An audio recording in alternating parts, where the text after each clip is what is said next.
We're back with a new camera angle. Fresh. Well, so first things first, definitely last week, everybody watched it, whether it's just a little birthday present or you really wanted to see it. Thank you very much. It was, a very popular video. Hopefully you watched a little bit of it, took tiny bits of it. Spent a lot of time looking into all the sports. I mean, the Olympics was a strange one because there's so much going on every week or every day, right?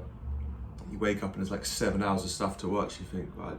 There's a lot of it didn't get shown. Like I was saying a couple of weeks ago, the tennis didn't get shown a lot. The golf didn't get shown a lot until the last 2 days. Whereas they showed all the cycling, all the swimming, and all the athletics was kind of here. I mean, there's like a final going on at 11 in the morning, so it's quite difficult to keep track of. But kept track of it. Try to put as much as I can. Try to get as much of the stuff that interests me, because obviously the Olympics is massive. Obviously, hundreds of sports. A lot of them I'm semi-interested in, but not enough to give any kind of opinion on that would be relevant or that you could compare to, say, the Formula One or football or anything like that. So, yeah. Case in point, thank you for watching last week. This will be the last bit of the Olympics. The last bit of the, I put historic only in my notes because obviously a lot happened. And luckily, again, going back to my old favourite saying on the chat, as advertised, and this was as advertised. I'm pretty sure the day after I filmed last week was the 400 metre hurdles finals, and that was they were the ones that I knew, well, everyone knew, not just me, that probably the world record would go in both the men's and the women's, and there would be historic races, and they definitely did, especially the men's, but the women's as well. I mean, they both did the same thing, but I think the women's probably went under the radar a little bit more, slightly, because of the profile of the men's world record holder. So Caster Wildholm did break the world record. He did. So not only did he break the world record, the guy came second. Rai Benjamin came second.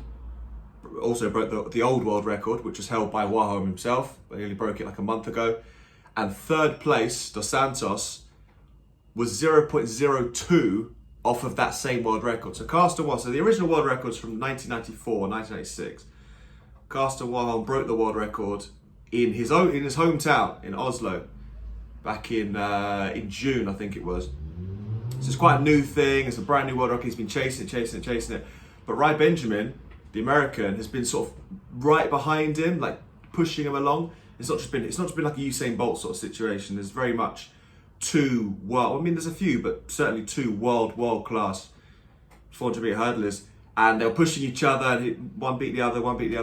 One was the world champion, so he was very much the favourite. So he breaks the world record. He comes to the Olympic Games, and he said after he broke the world record that it's going to take another world record to win the Olympic gold, which makes sense given that certainly at that point the two of the fastest of all time were lining up. Now going into the race, he was pretty good in the heats. Obviously everyone's good in the heats. You're going to win the heats quite comfortably. Semis was good. The final itself. Now Wildholm always starts quick. So in the 400 metre hurdles, obviously it's like the 400 metres. I assume everyone's seen it.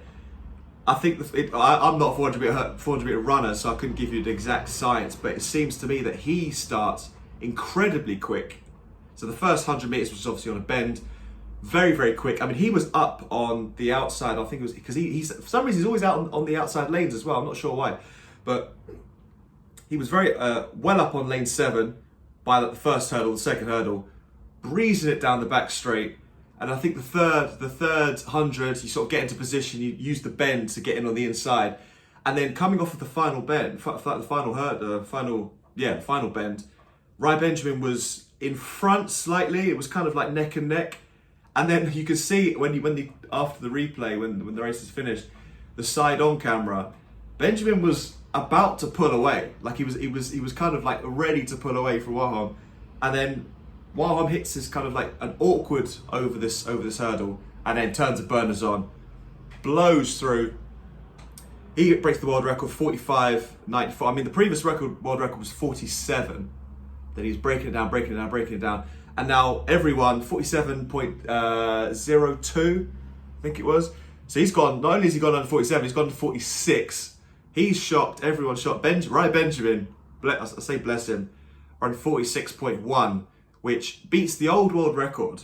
So this world record that Warholm was battling to beat. He beat that world record by half a second. Now half a second in sprinting is just so much. You don't beat world records by that much. So he beat the old world record by half a second, and he still lost. So obviously he's like, I mean, his post-race interview is pretty not upset. Well, yeah, I guess he'd be upset, but he was thinking, there's no way I've run 46.1 and I've lost again to Carson Warholm. So look, I mean, the fight, it's clear that there's a big development going on with hurdles because there's so much competition. I think that's what a lot of these elite disciplines benefit from, when there's a lot of good athletes and they're pushing each other to do better, rather than one guy dominating. Everyone doesn't really get that much better. So going back to the tennis with Djokovic, it sort of does benefit everyone else having someone so high to shoot for, but at the same time, if there's not that much competition, you can't all build up. Someone has to make that jump from here to here, and it's hard. But if everyone's kind of pushing each other, you're gonna get further. So that's definitely what's going on. Five of the six fastest ever times, ever in the history of man and woman. 5 of the 6 fastest times over 400 meter hurdles have been run in the last 6 weeks. So it does tell you a lot about the progression. They're talking a lot. One thing I think maybe a lot of people wouldn't know about, they're talking a lot about these new shoes that they're using. Now, I don't know a whole lot about it. I saw a couple of videos and I read some articles about it, but it seems like it's like anything. It's like with golf. They're using different golf balls. They have more spin. They go further, and obviously the driver equipment, so the actual clubs they're using are better. Now there's a lot, and obviously in swimming, not quite a long time ago now, back in 08, 09, when they had the suits that made them swim faster. There's always a technology war. So obviously you bring out a pair of shoes, a baseball bat, whatever it might be, a football, and things change and people think, oh, is this good? Is this bad? Do we want that? And I think there's sort of like a rumbling that these shoes aren't legit. Well, they are legit, but they're kind of giving people too much of an advantage. So that's something to kind of keep an eye on, because I'm not sure what they're going to do with it. I mean, they might look into it some more. I think Michael Johnson said on the commentary that if they're suddenly, if people who aren't able to run these times are normally now running these times, then they'll have to look at it. But obviously, Warholm and Rai Benjamin, these kind of people are obviously elite athletes.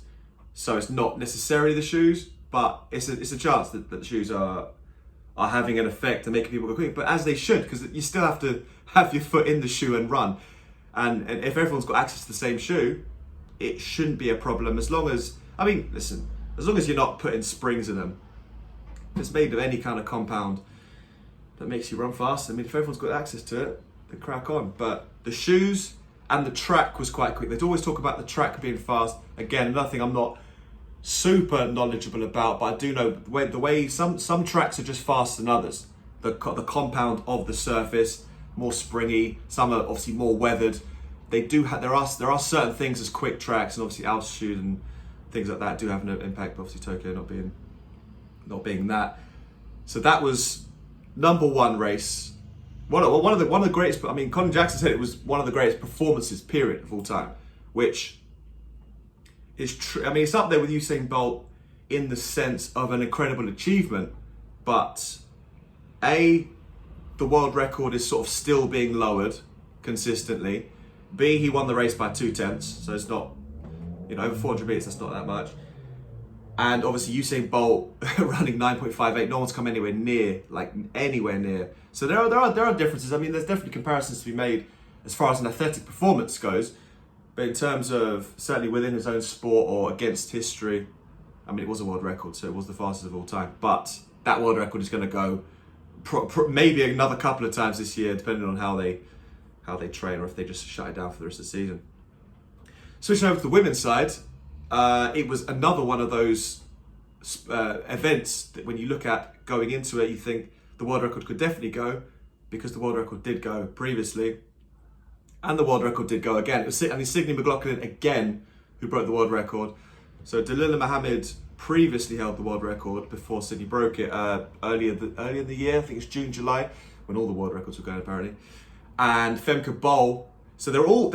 So I say they all. McLaughlin's 22, Femke Bol was 21, and Dalilah Muhammad is 31. So obviously Muhammad's got maybe next year's World Championships to be at the top level, but Femke Bol and Sydney McLaughlin are clearly going to be the Ryan Benjamin and Carson Warham, because Benjamin and Warham are 24, 25. So we've got another 2 Olympic Games and maybe 3 World Championships, because World Championships every 2 years, Olympic Games every 4 years. So because we missed the 2021 World Championships, because obviously every other year essentially, so World Championships is 2019, 21, 23, and the Olympics got moved, so they're basically swapped around. So the Olympics is obviously this year, now they're going to do the World Championship next year, and then we're back at the Olympic Games in 2024. So they're coming thick and fast. So in the women's side, the world record went again. The second place, Dalilah Muhammad, she broke again the old world record that was set by Sydney McLaughlin like 6 weeks ago. And Femke Bol, just like in the men's, third place, was a 10th off that same world record. So in both races, the 400 meter hurdles for men and women, all 3 were essentially above world record speed, and the world record that was only broken a month ago. So I've never, I don't think ever, that doesn't normally happen in, certainly track events. Track events are normally, you get one guy or girl who's streaking ahead. You don't get 2 people breaking the same world record. That's it. I mean, it happens in the pool a lot because they're very, very competitive. But on the track, especially world records that have been there since '96 and the olden days, and to have both of the same discipline, the men's and the women's 400 meter hurdles, deliver exactly how you thought they would, is quite insane. But I'm glad it did end up living up to the hype that I guess we all thought there was going to be. Flipping over, so again, another historic. I mean, it's historic because of the time. So Elaine Thompson-Herah is now the double sprint champion. So she won the 100 meters and the 200 meters at the Rio Olympics, and now she's won 100 meters and 200 meters at Tokyo. She broke the Olympic record in the 100 meters, and now she's got the second fastest time in the 200 meters of all time. So going back to Florence Griffith-Joyner again, she's got the fastest times of all time.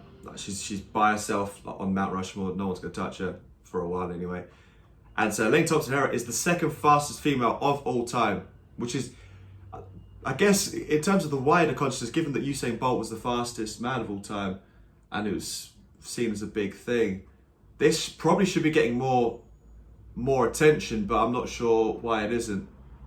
Because Florence Griffith-Joyner is her times, because of the reasons I mentioned last week and the week before, are almost. I mean, the 200 meters is another 2/10 quicker than what Thompson ran the other day. So 200 meter record's 21:4, 21:3 even, and Thompson ran 21:5. So we still got to go even further. The 100 meter world record is 10.49, is just impossible. Like, asterisk, 99% impossible. I mean, 10.49. Like, people, like, if the fastest women of all time run 10.7, 10.70, some of them will creep into the 10.6s if they've had a great year and they're feeling great. 10.6 maybe. You've got to go another. It's like the 100 meter barrier for the men. Imagine it was 10 seconds. No, imagine the world record was 9.8, and the fastest men of all time, fastest men in the world, consistently over the last 10, 15 years, are running 10 seconds flat. You've got another 2/10. You just don't, unless you're Usain Bolt, you're just not going to find 2/10. You just are not going to find that. So Elaine Thompson is, at the minute, absolutely dominating sprinting, and she's only 29, so she's got the World Championships next year. She'll have the Olympics to go for it. The next Olympic Games in 2024, she's got the chance to do the triple-double, which, again, Usain Bolt has only done. So that's going to be the big headline going into the next one. But Sha'Carri Richardson will be there, unless she smokes weed again before the tournament. So she's only 21. She's run 10.72 already. So she's got ages, and she's probably going to be motivated, shall we say, from what she's seen at the Olympics, because that would have been a good race. Shakira Richardson and Elaine Thompson-Herah would have been a good race to see at the Olympics, but we'll get it. Hopefully we'll get it. I don't know what kind of events. They'll probably do some more. There will be Diamond League events later on this year. And they're going to have, obviously, the World Championships next year. And then the Olympic Games. So that's going to be the duel. So can Shakira Richardson stop Elaine Thompson doing the triple-double, both sprints across 3 Olympic Games? I mean, that should dominate. Well, certainly women's sprinting going into the next Olympic Games, I hope, because that's silly.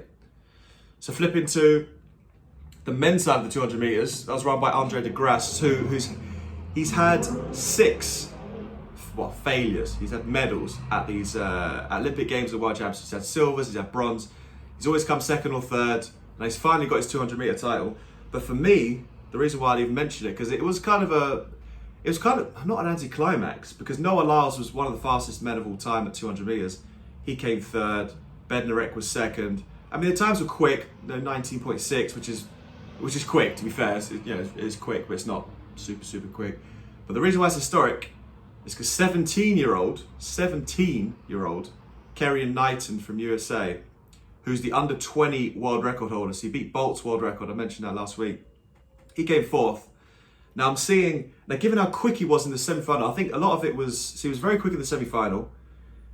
He was in one of the inside lanes, one of the quick lanes, and he came 4th. So he was quick, but then right at the end, he kind of ran out of gas. There's a lot of similarities between him and Bolt. Well, certainly running style, age, and just missing out on a medal in your first Olympics when you're 17, which is like what Bolt did in Athens 2004. He could well be the next guy. Certainly at 200 I don't know if he can transition to 1, but well, they all can, I suppose. But he's the one to watch out for. Kerrion Knight is the one to watch out for, I think. He could be the next big thing. I mean, he is already in that elite sprint, because the sprinting world is kind of, in the men's side, is all sort of, it's up for grabs. It's like whoever really wants it. You've got Fred Curley, who's a 400 metre runner, coming all the way down and getting a silver in the 100 metres. Trayvon Bremel had his kind of fizzled out and went off. A lot of people are kind of here and there. Obviously, the Olympic champions now, Marcel Jacobs of Italy. So it's sort of like whoever really wants it can grab it. And Kerrion Knighton, I think, at 200 metres, can definitely go and grab it. So that should be something to look forward to for the World Championships next year, because he's going to be better. And then the next 4 Olympic Games. I mean, he could be triple double. Even if he misses the next Olympics, even after that. So at 17, he's definitely one to watch out for, given how close he came this year in his first Olympics. And there are a lot of comparisons to Usain Bolt for me. So finally, the last 2 bits, kind of following on from what I was talking. Well, the last bit even, the Americans won the basketball. So they kind of came full circle. So like I said, they lost their warm-up games. Everyone's thinking, these are all right. They lost their opening game to France. Now, it does often happen that the team that you lose to in the group, you normally see them later on in the tournament. It just so happens, so the Americans got through some tough games. They got through Spain and they got through Argentina, I think. And then they had France in the final and they got it done. They beat France. So a lot of these guys, there's a few of these guys who've now won multiple Olympics and multiple NBA titles. So it was kind of, obviously it was looking a bit peak for them at one point, realistically, because the NBA season burnout, all these superstars getting put together. You're not sure how they're gonna play well. They lost the opening game to France. Morale must have been low. Then they get all these players in. Kevin Durant, again, proven. I mean, he is at this minute in time the best actual basketball player in the world, for me and for a lot of people. And he does always seem to raise it in these big games, as we saw in the Eastern Conference Finals against Milwaukee, when he's dropping 50 points every night. Big games he shows up, and he did get them over the line. So America win again. They've only lost once. They've only lost 1 Olympic Games since the NBA players came in '92. So 1988 was the last time that they had amateurs or non-professionals in the Olympics, and that was when America lost. And then they said, right, now send the Americans in. Dream Team was '92 with Jordan, and it's probably the best actual basketball team ever assembled.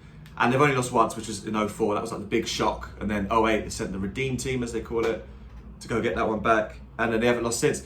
But it is, like I said, it's not, it is America on top, but it's not, you know, like other sports where it's just like, what, only America players, because Europeans are really good. Spanish, obviously European. Argentinians are good. And there's obviously Slovenia, Lithuania, those teams are obviously very good. But there still is a gap, but it was fun to watch. Very fun to watch. The UFC had it was a big statement on the weekend. Cyril GANE of France, undefeated 10-0, stopped Derek Lewis, who people had him, you know, in a competitive fight with Ngannou. They said that he was going to be a danger to Ngannou, who's the champ, and GANE made him. Well, GANE stopped him in the third round, and bear in mind the last 4 fights for Cyril GANE, he knocked out Junior Dos Santos in December. So he's had 4 fights in half a year, in 8 or 9 months. Knocked out Junior Dos Santos in December. Then he had 2 sort of like, not laboured, but sort of just efficient decisions against Rosenstruck, who was a very dangerous striker, and Alexander Volkov, who he made, as far as a heavyweight fight goes, he made it look like a middleweight or a light heavyweight fight. The amount of movement and the striking and the longevity of that kind of fight, because normally heavyweights, certainly the UFC, just stand and bang and just swinging and just trying to knock the other guy out. But Cyril GANE definitely moves like a light heavyweight. I mean, he's still 6'4", 247, which is about 17, just under 18 stone. So he's still massive, but he doesn't move like one of these kind of lumbering heavyweights. He kind of moves like a light heavyweight, but he is obviously heavyweight size. So he's now the interim. You could debate with amongst yourselves about whether an interim title was needed, but he's now the interim champ. So technically, he is the UFC champion technically. So he's going to set up a mega fight with Francis Ngannou, probably later in the year, whilst John Jones and Stipe Miocic sort of sit back and chill. I mean, why they haven't booked Miocic yet, I'm not sure. And Jones is obviously putting on size. I mean, with Jones, it's out of sight, out of mind. I think with a lot of people, if he's not fighting, people are like, oh, not really sure about John Jones, but he'll come back. John Jones will be back. For me, John Jones should fight Stipe Miocic later this year, like maybe December. Maybe on the same card as the Cyril GANE and Ngannou heavyweight fight, and then winners can meet each other. Hopefully, it's. I mean, I like all 4 of them. To be fair, Jones would be my favorite fighter just generally. But I really like how Cyril GANE fights. Ngannou's great, and Miocic is a legend. So it's they've kind of spiced up the heavyweight division a little bit, because there's a point where Ngannou wasn't seen as a serious guy, just a puncher who can't last out the first round. Cyril GANE was obviously brand new. He's had 4 fights. He's had almost half his UFC fights since December. So, and obviously Miocic is the legend, but he's older. And then John Jones came up from light heavyweight. So they've kind of spiced up the division out of nowhere. So I guess we'll see. How that develops. Hopefully they just book these fights. I mean, we need to see Miocic back in there, see if he is absolutely done. Because Ngannou can make you look silly. But betting favourites, Cyril GANE is the betting favourite over Ngannou all of a sudden. So I'm not sure how that works, but we'll see. Should be a fun fight. To wrap this one up, is I'm calling it the trade segment, because free agency and just trades and transfers in general. Obviously, the transfer window in the Premier League or transfer window across Europe is open. Starting with the NBA, just a couple of small notes. Carmelo Anthony, one of LeBron's oldest, he came in the same draft as LeBron in 2004, I want to say. He's finally been traded to the Lakers to join LeBron. He's 37 and LeBron's 36, so they're right at the end of their career playing together. But they've also got Russell Westbrook. Now, Russell Westbrook is going to add a different dimension. I mean, people are talking about, won't go into too many details, I don't know enough of the details, in terms of how the Lakers need to play. It's going to go through Westbrook, but you've also got Anthony Davis and LeBron James there. Westbrook he's a facilitator. They call him a stat padder because he goes for assists and rebounds and points. Well, mainly assists and rebounds, and the points I guess will come. He's had triple doubles. He's had 4 triple doubles in the last 5 years, which will help LeBron, because LeBron, like last year, clearly, it was LeBron and AD, and you focus it on the two big men down low. There's nobody playing point guard, really, unless LeBron was a player there. You had people like Schroeder and stuff, KCP, they weren't really doing the job. Having Westbrook there adds grit, adds way more dynamism coming from the point, and you can have LeBron and AD down low, and AD can dominate down at the post. Russell Westbrook can bring, and he can play by himself. He doesn't even need to use the other two. He can do the game by himself. Not that he's going to with LeBron there. He's going to facilitate LeBron. LeBron can take time off. He won't get as injured. Hopefully AD doesn't get as injured. And then you've got a super. I mean, Golden State have got getting their whole team back together. So next year is going to be very exciting, having all these guys together. Flipping over to to football.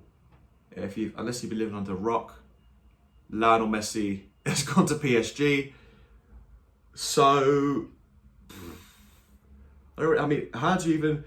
Well, first of all, he left Barca because of financial fair play reasons. So Barca couldn't afford. First of all, Barca don't have any money. Just as a footnote, they don't have any money, and Messi was on. It's hard to know exactly. Over $1 million a week.